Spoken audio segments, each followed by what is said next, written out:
A raise? You should be grateful we even keep you.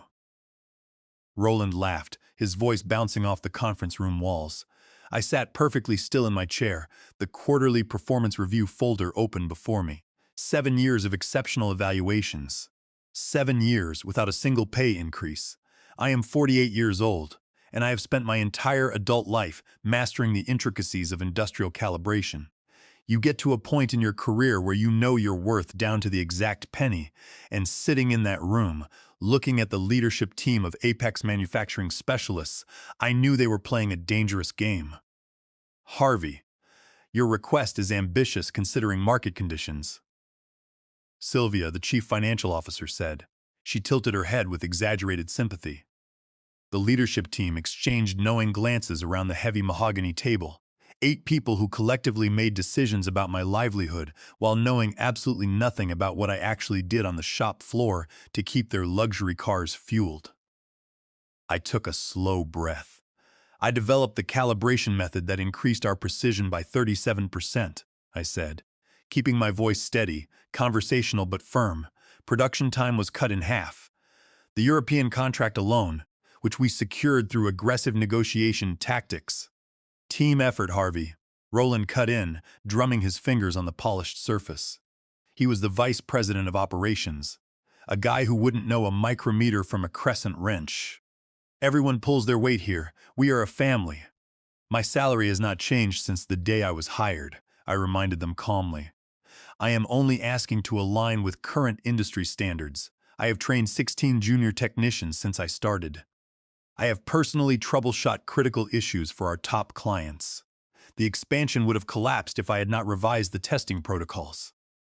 Roland leaned back, exchanging amused glances with the others.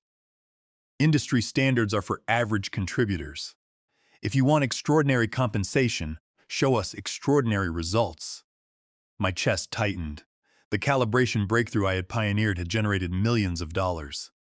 Last quarter's financial report, which I was not supposed to have seen but found accidentally left on a copier, attributed a 28% profit increase directly to proprietary technical innovations.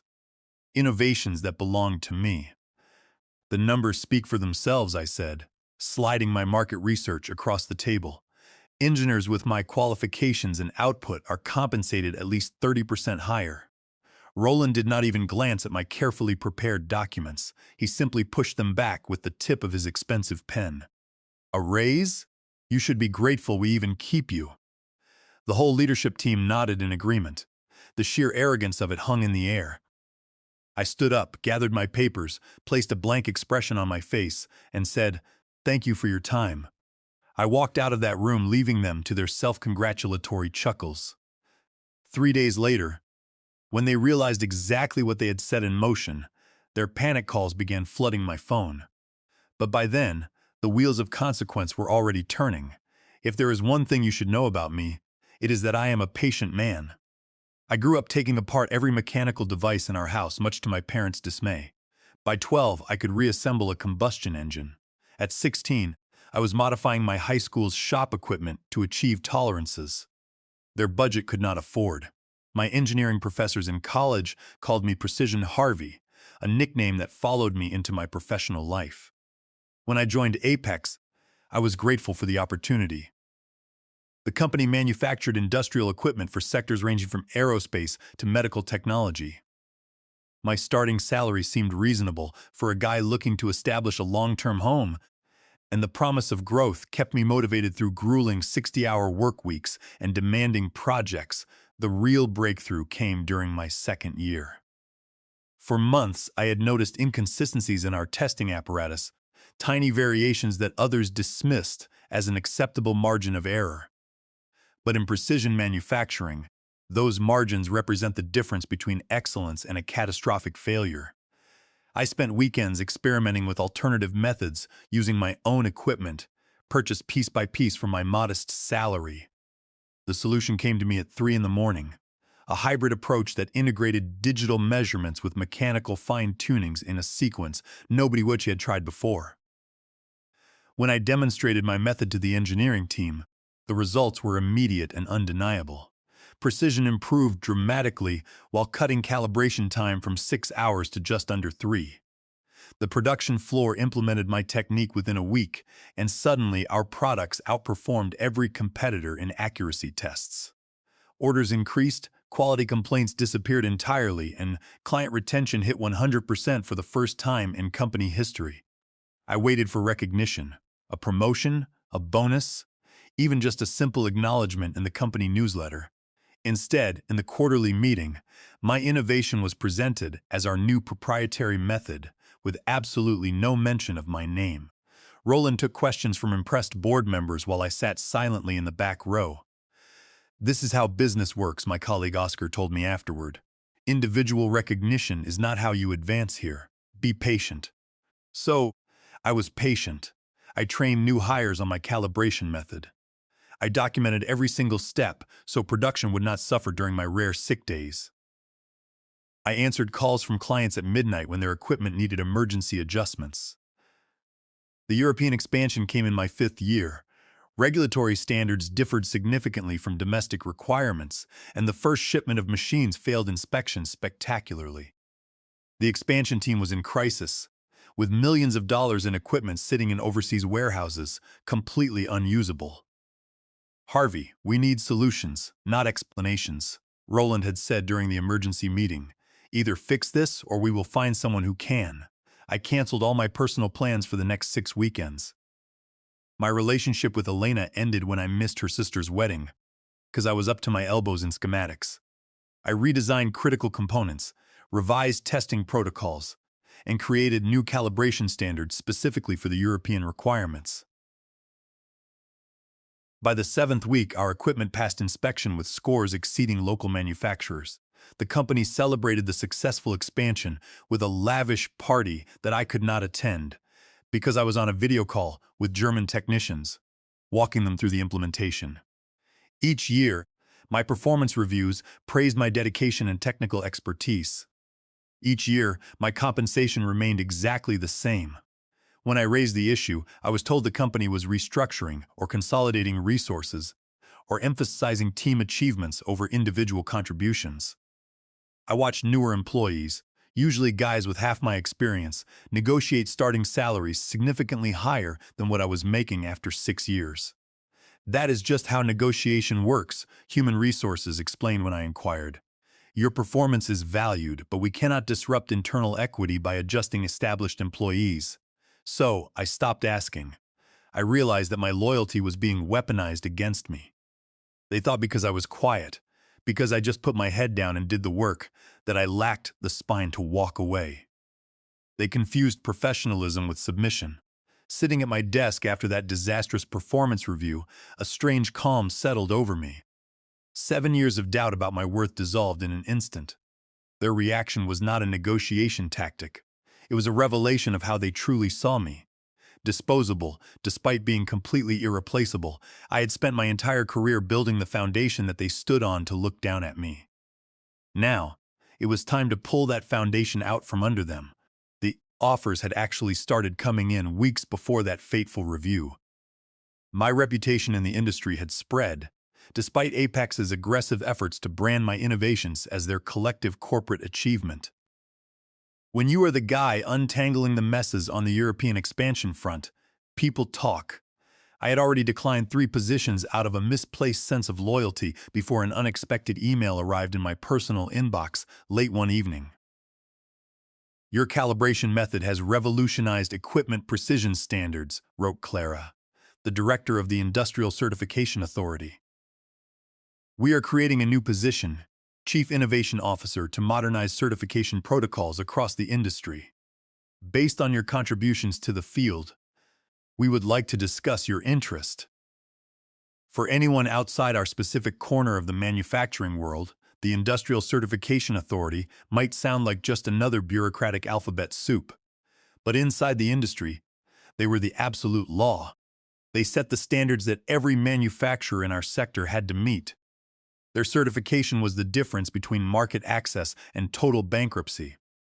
Without their stamp of approval, your equipment was practically worthless. Their offer included compensation that made my current salary look like a clerical error, plus the authority to shape industry practices on a massive scale. I met with Clara for dinner the following week, intending only to gather information. I was still clinging to the naive hope that my current employer would finally recognize my value. 3 hours later, surrounded by empty plates and pages of notes about potential improvements to certification standards, I realized I had found my true path forward. I need 2 weeks to properly transition my current projects, I told her as we parted ways in the restaurant parking lot. Take the time you need, she replied, shaking my hand firmly. We have waited years for someone with your practical vision. A few more weeks will not matter. I decided to give Apex one final chance. That was the reason I had prepared the extensive documentation showing my contributions, the market salary data, and a modest request that would still leave me significantly underpaid, but would at least acknowledge my value. I scheduled my annual review early and arrived with the genuine hope that rationality might prevail. Instead, as you know, I got mockery and dismissal from Roland and the rest of the brass.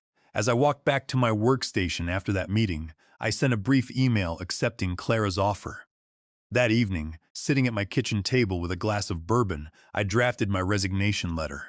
2 paragraphs, professional and concise. I mentioned no grievances, made no accusations, and threw no tantrums.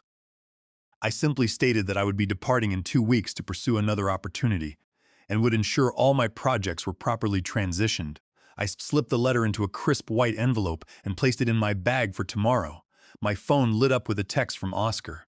How did the review go? I stared at the screen for a long moment before replying, exactly as expected. The next morning, I arrived at work at my usual time. I greeted the security guard, prepared my workstation, and began addressing urgent client requests. At precisely 9:30, I walked down the hall to the main conference room, where the leadership team was having their daily briefing. I knocked once, firmly, and entered without waiting for a response. 8 pairs of eyes turned to me with muzzled surprise.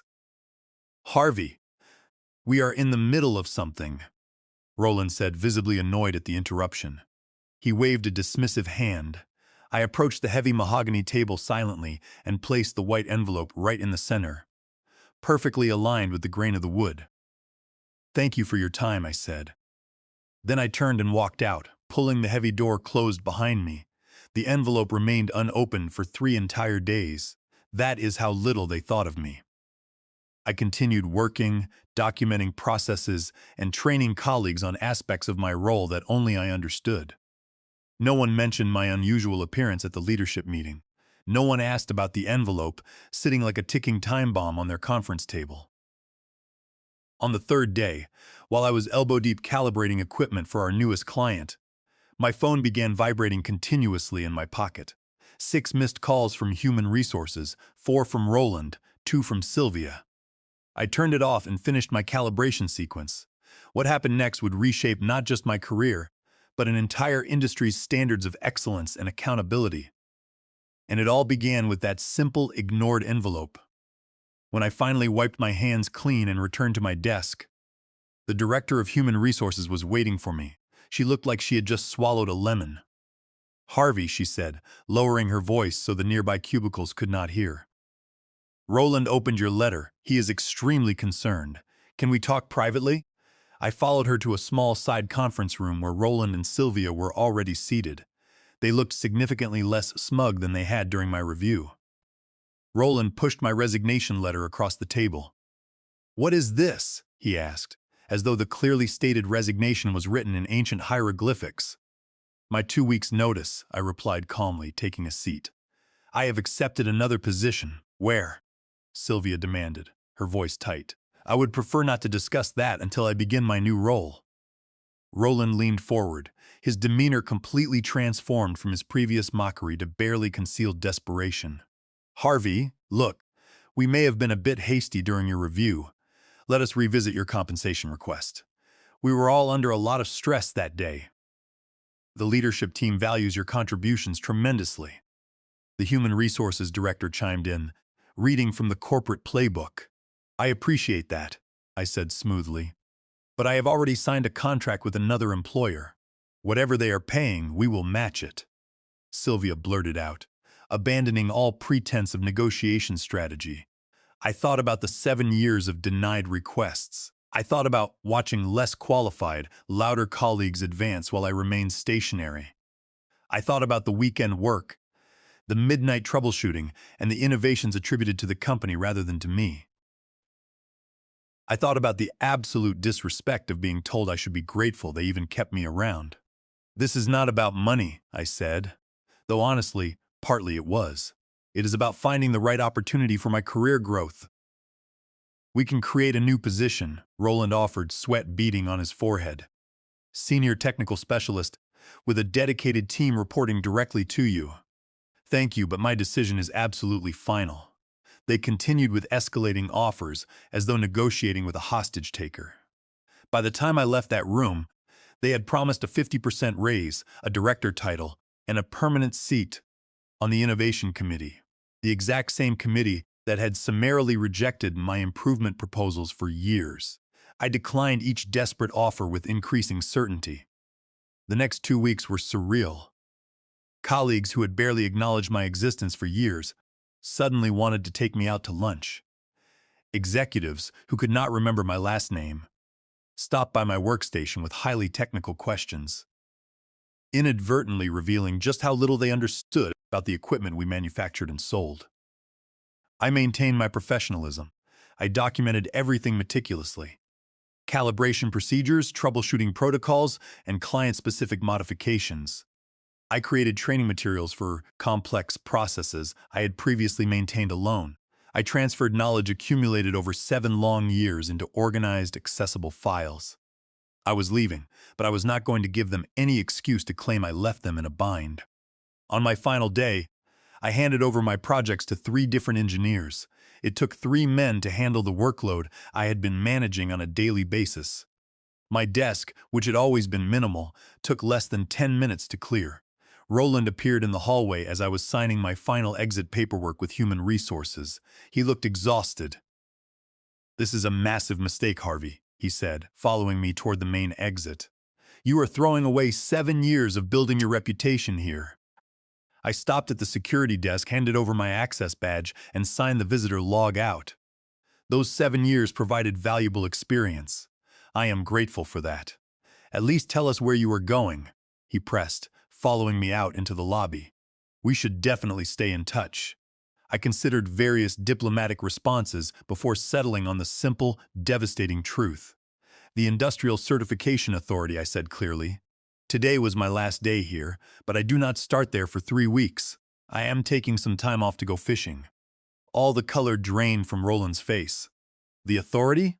In what capacity?" "Chief Innovation Officer."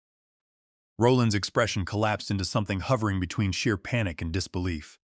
He knew, just as everyone in our industry knew, that the authority's standards determined which products reached the market and which failed.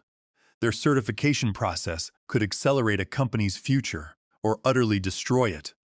His voice dropped to a frantic whisper. "We really need to talk about this." "We had 7 years to talk, Roland," I replied, pushing open the heavy glass doors. "Goodbye." I walked through those glass doors into the bright spring sunshine, feeling the suffocating weight of unappreciated years falling away with each step toward my truck. Those 3 weeks between jobs were the first real, uninterrupted break I had taken since I graduated college. I drove up to a cabin in the mountains, spent my days hiking trails I had always been too busy to explore, and slept deeply without ever setting an alarm. I declined 14 calls from various Apex manufacturing numbers and deleted their voicemails without listening to a single one. On my first official day at the authority, Clara personally walked me to my office.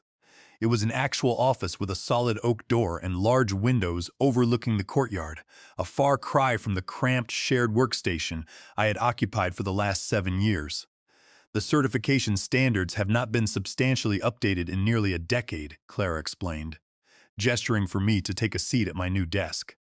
"Technology has evolved rapidly, but our regulatory requirements have not kept pace. Your first major project is to modernize our approach, particularly in the precision measurement protocols. We need your practical expertise." I spent my first month learning the organizational structure, reviewing current baseline standards and identifying horribly outdated requirements. By the sixth week, I had drafted preliminary revisions that would raise the industry standards to reflect current technological capabilities. These are significant, sweeping changes, noted Julian, the technical review director, during our initial planning meeting. He adjusted his glasses, looking over my proposal. Some manufacturers will severely struggle to comply with these tolerances.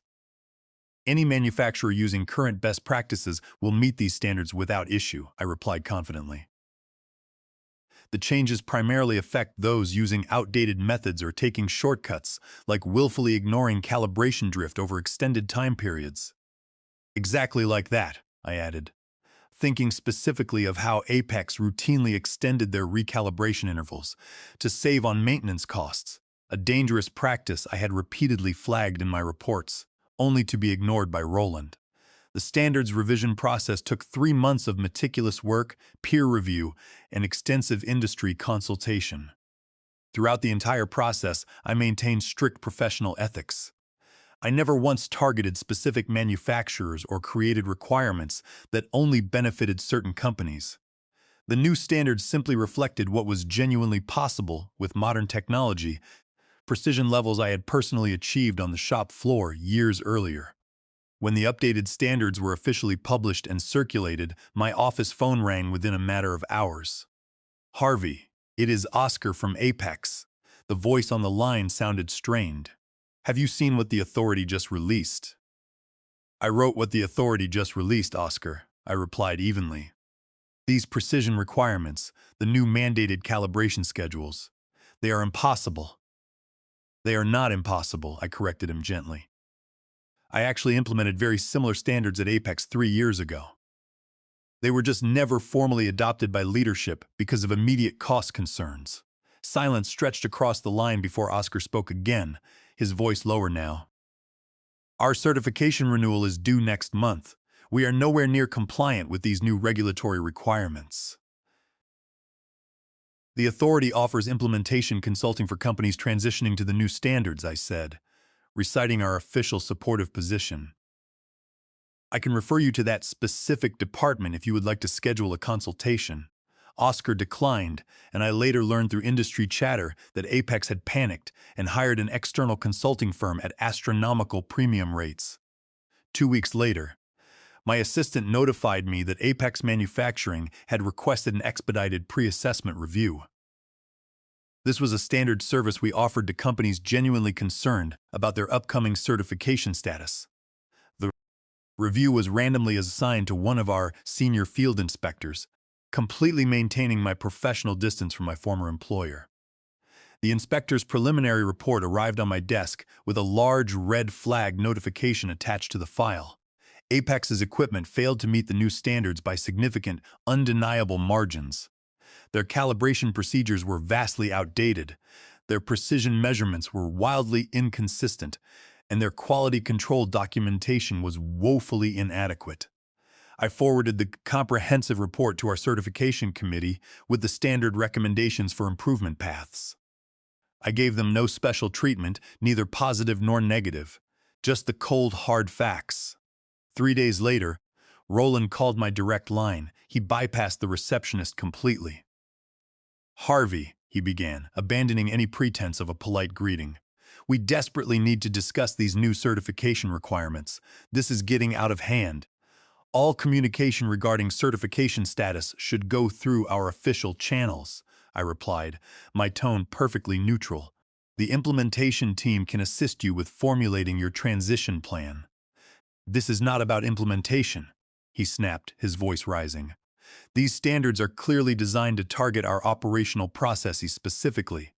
This feels highly personal, Harvey. The standards apply equally to all manufacturers in the sector," I said calmly. "Many competing companies are already in full compliance. Others are successfully implementing the necessary updates. You know exactly what you are doing," he accused, practically shouting into the receiver. "You are weaponizing your new position to punish us for not giving you that raise." I let his angry words hang in the empty air for a long moment.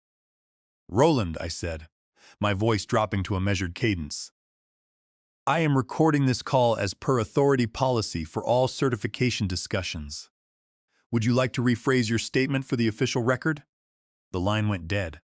Apex's formal certification review came due while I was across the world, presenting at an international standards conference in Vienna. The certification committee evaluated their application without any input from me, strictly following our established regulatory protocols. Their findings were devastating. Provisional certification only, with mandatory, rigorous compliance checks required every 30 days until full standards were met. In our industry, a provisional certification was a massive public blow. It carried severe limitations on bidding for new contracts and legally required immediate disclosures to all existing clients about the company's downgraded compliance status. For a company that had previously enjoyed automatic renewals, thanks almost entirely to my behind-the-scenes corrections before official inspections, this represented both a practical disaster and a catastrophic reputational crisis. Upon my return from Europe, I found 27 messages from various Apex executives, escalating daily in urgency and desperation. I responded with a single boilerplate email directing all certification inquiries to our official compliance channels, making sure to copy our internal ethics officer to maintain complete transparency. The annual industry summit held 6 months later highlighted exactly how dramatically the landscape had shifted. My keynote presentation on precision requirements for next-generation manufacturing drew attendees from 4 continents. In the front row sat the Apex leadership team, including Roland and Sylvia, taking frantic notes with the focused attention of failing students right before a final exam. During the networking reception afterward, Hector from Apex approached me. He had a champagne glass in hand, but utter sobriety in his expression. "Impressive presentation, Harvey," he said, offering a tight smile. "We have hired 3 specialists to implement the new standards, but progress is incredibly challenging." "Quality improvement is always a journey," I replied neutrally, taking a sip of water. "We have invested nearly $7 million in equipment upgrades," he continued, leaning in closer. "Ironically, these are the exact same upgrades you requested in your last budget proposal with us." I said nothing, letting the uncomfortable silence stretch. "The thing is," Hector lowered his voice to a conspiratorial whisper, "we are still struggling heavily with the calibration protocol. The documentation you left was not quite complete. The documentation was comprehensive for the methods in use at that specific time." I corrected him firmly. "The new standards require completely different approaches, which you pioneered," he noted quickly. "Look, Roland wants to meet with you privately to discuss consulting opportunities. He is ready to make it highly lucrative." I maintained my professional, polite smile. "Authority staff are strictly prohibited from private consulting with entities we certify. That would represent a massive conflict of interest. He is prepared to make it worth your while." Hector pressed, a hint of desperation leaking into his tone. "That would be illegal," I stated, my voice hardening. "And this conversation is rapidly becoming inappropriate." As I turned to leave, he actually grabbed my arm. "You do not understand, Harvey. Without full certification by the end of the quarter, we lose the massive European contract. That is 30% of our annual revenue." I gently but firmly removed his hand from my sleeve. "Then I highly suggest you focus your energy on meeting the standards, rather than trying to circumvent them." As I walked away, Sylvia intercepted me near the Grand Exhibition Hall entrance. "Harvey," she began, plastering on a look of artificial warmth, "you look wonderful. This new position clearly agrees with you." "Thank you, Sylvia," I replied, checking my watch. "If you will excuse me, I have a panel discussion to moderate." "Just 1 minute," she persisted, stepping into my path. "We have been doing some major restructuring at Apex, creating a brand new division focused on precision technology advancement. The board has approved an exceptional compensation package for the right leadership candidate." I met her gaze directly. "Are you offering me a job, Sylvia?" "We are exploring possibilities with someone who truly understands our unique challenges. Someone who could help us meet the new certification standards rapidly," she countered, her eyes pleading. "Someone who recognizes the practical realities of our implementation timelines." I smiled politely. I believe the authorities' implementation guidelines already provide very realistic timelines for companies genuinely committed to quality improvement. Companies that can survive those timelines, she muttered bitterly. The statement hung between us, revealing far more than she intended. Apex was not just struggling, they were in serious financial trouble. If Apex Manufacturing cannot meet basic industry standards, I said carefully, measuring each word, perhaps there are more fundamental business challenges to address than just regulatory certification requirements. Her pleasant facade cracked, revealing the anger underneath. You know exactly what you are doing to us. Applying the same standards to all manufacturers that I apply to myself, I suggested calmly. Yes, I do know exactly what I am doing. As I finally walked away, Roland appeared from a side hallway, moving quickly to intercept me. His usual confident, swaggering stride had diminished to something almost tentative.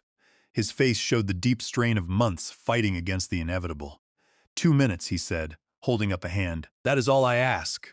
Against my better judgment, I paused.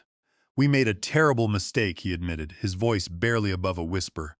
Would you consider consulting for us? Name your price. Any price. I studied the man who had laughed at my request for fair compensation after years of loyal dedication, the man who had gladly taken credit for my innovations while denying me any professional advancement. He now stood before me, not as a powerful executive holding my livelihood hostage, but as a terrified manager desperate for salvation. I am afraid I am quite grateful for my current position, I replied, deliberately echoing his dismissive words from our final performance review. As I stepped around him toward the panel discussion, he called after me, his voice cracking. This is not over, Harvey. I turned back briefly. You are right about that, Roland. For Apex Manufacturing, this is just beginning. What I could not tell him, what I could not tell anyone yet, was that the true reckoning was still coming. Updating industry standards had created immediate problems for my former employer, but those changes were never about revenge. They were simply good business practices, long overdue improvements that benefited the entire manufacturing sector. My actual plan was only now entering its final phase. Back at headquarters, my team had begun the second phase of our standards modernization, transparent attribution protocols. This new framework would mandate that companies properly credit technical innovations to their original developers, recognizing individual contributions and creating clear, auditable chains of intellectual ownership.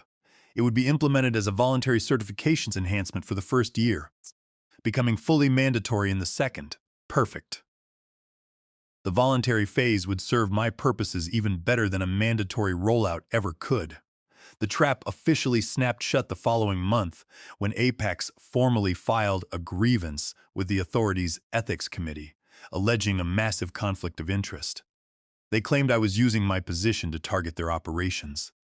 They had brought in expensive lawyers, ready to allege fraud in the inducement, and claimed that my prior employment rendered the new regulations void ab initio. They were practically threatening me with California Penal Code Section 484. Implying I had committed intellectual property theft by utilizing my own knowledge. I welcomed the complaint. It triggered our comprehensive review protocol. For a month, I maintained strict professional boundaries while the ethics investigation proceeded. Then came the urgent meeting with the authority board, which I watched via closed-circuit television from my office. Roland led the presentation, projecting confident indignation. The implementation timeline is punitive and targeted, he argued. We believe this represents a profound conflict of interest. The board chair simply handed Roland a thick folder. The ethics committee has completed its investigation. Misdocumentation was thoroughly reviewed. Roland flipped through the pages, his face turning ashen. My departure materials had included thousands of pages of technical documentation, exceeding industry standards by hundreds of %.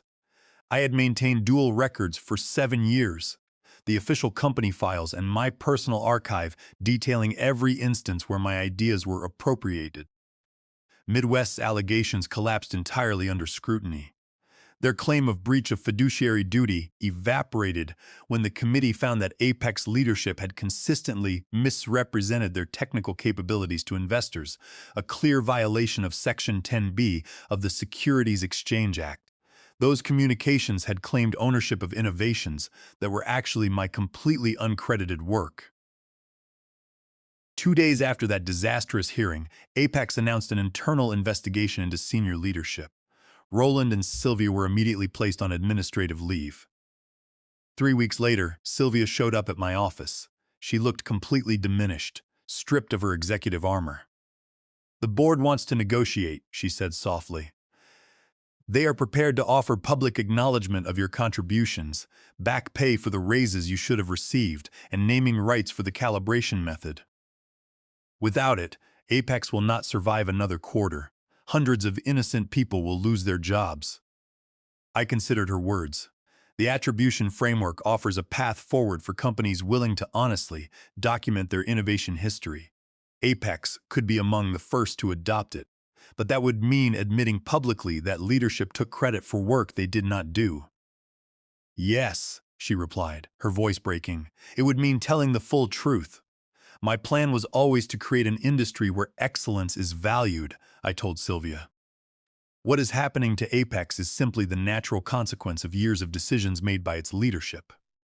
The following month, Apex became the first company to adopt the Transparent Attribution Framework. Their implementation included a public reconciliation of innovation credits, acknowledging 26 engineers whose contributions had been stolen. My name led the list with 17 distinct innovations spanning 7 years. Roland resigned in absolute disgrace. As I sat in my office overlooking the courtyard, I thought about that unopened envelope I had placed on the conference table. The true revenge was never about leaving Apex or exposing their corrupt practices. The true revenge was in creating a world where what happened to me could never happen to anyone else again.